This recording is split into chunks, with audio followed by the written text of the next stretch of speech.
اے خدا رمضان مبارک کی اہمیت اور مقصد کیا ہے اور اس کی فرضیت۔ اعوذ باللہ من الشیطان الرجیم، بسم اللہ الرحمن الرحیم۔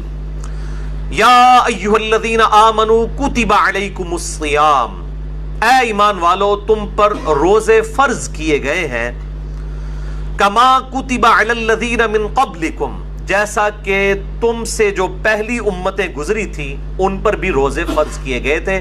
یہ امت محمدیہ صلی اللہ علیہ وآلہ وسلم کا خاصہ نہیں ہے، بلکہ جس طریقے سے نماز بھی اگلی امتوں پر فرض تھی اس کے طریقے میں فرق ہو سکتا ہے، اسی طریقے سے روزے بھی اگلی امتوں پر فرض کیے گئے تھے۔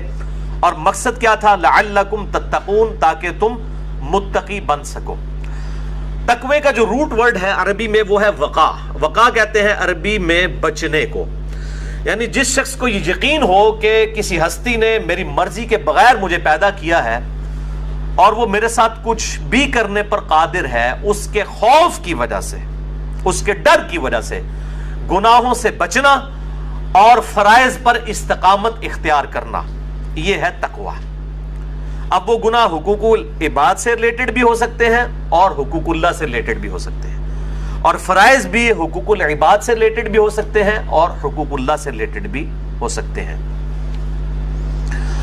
سورۃ الحجرات میں واضح طور پر آیا ان اکرمکم عند اللہ اتقاکم، بے شک تم میں اللہ تعالیٰ کے نزدیک سب سے عزت والا وہ ہے جو زیادہ متقی ہے۔ اور رمضان کا مقصد بھی تقوی ہے۔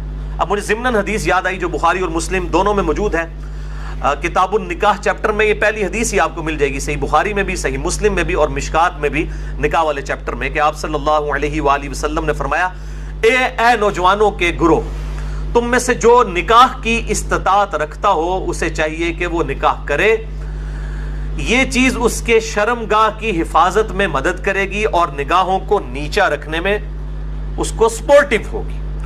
اور جو نکاح کی استطاعت نہ رکھتا ہو، یعنی فائنینشلی اس کو سپورٹ نہ کر سکتا ہو ازدواجی زندگی کو، تو وہ روزے رکھ کر اپنی شہوت کو ٹھنڈا کرے۔ یعنی روزہ جو ہے یہ تقوی کے حصول کا ایک ذریعہ ہے۔ ایام معدودات، گنتی کے چند دن ہیں، یہ رمضان کا جو مہینہ ہے اور روزے ہیں۔ فمن کان منکم مریضا، بس جو کوئی تم میں مریض ہو، اس میں بھی ایکسیپشن دے دی کہ اگر مریض ہو، او علی سفر، یا وہ سفر میں ہو، فعدۃ من ایام اخر، تو وہ اپنی گنتی کو باقی دنوں میں پورا کر سکتا ہے۔ اب وہ سفر چاہے آرام دہ ہو یا غیر آرام دہ ہو، اس سے کوئی سروکار نہیں ہے، سفر میں وہ روزہ چھوڑ سکتا ہے، لیکن باقی دنوں میں گنتی پوری کرنی ہوگی۔ باقی اس کی ڈیٹیلز انشاءاللہ فقہی احکام و مسائل ہم اگلی نشست میں ڈسکس کریں گے۔ وَعَلَى الَّذِينَ يُطِيقُونَهُ فِدْيَةٌ طَعَامُ مِسْكِينٍ، اور وہ لوگ جو بڑی مشکل سے طاقت رکھتے ہیں روزہ رکھنے کی، یعنی بہت بوڑھے ہو چکے ہیں، بیمار ہیں، یا اسی طریقے سے کوئی حاملہ عورت ہے، کوئی دائمی مریض ہے شوگر وغیرہ کا، اس طرح کی جو صورتحال ہو، فِدْيَةٌ طَعَامُ مِسْكِينٍ، وہ فدیہ دے سکتا ہے مساکین کو۔ فمن تطوع خیرا فہو خیر لہ، اور جو کوئی اس سے بھی زیادہ اللہ کی راہ میں خرچ کرنا چاہے، یعنی ویسے تو ایک روزے کے بدلے ایک مسکین کو ایک وقت کا کھانا ہے، اگر کوئی زیادہ مساکین کو کھلانا چاہتا ہے، جتنا گڑ پاؤ گے اتنا ہی میٹھا ہوئے گا، تو اس کے لیے اتنا ہی بہتر ہے۔ وَأَن تَصُومُوا خَيْرٌ لَكُمْ، اور اگر تم روزہ رکھو تو اسی میں تمہارے لیے بہتری ہے۔ یہ نہ ہو کہ تھوڑی سی بیماری اور بہانہ کر کے کہو جی میں تو فدیہ ہی دے دینا، روزہ رکھنے کی کڑی لوڑ ہے۔ ان کنتم تعلمون، اگر تم جانتے ہو تو روزہ رکھنے میں ہی بہتری ہے۔ یعنی انسان سب سے بڑا خود اپنے اوپر جو ہے وہ گواہ ہے اور مفتی ہے، وہ بہتر سمجھتا ہے کہ مجھے کس طریقے سے چیزوں کو لے کر چلنا ہے۔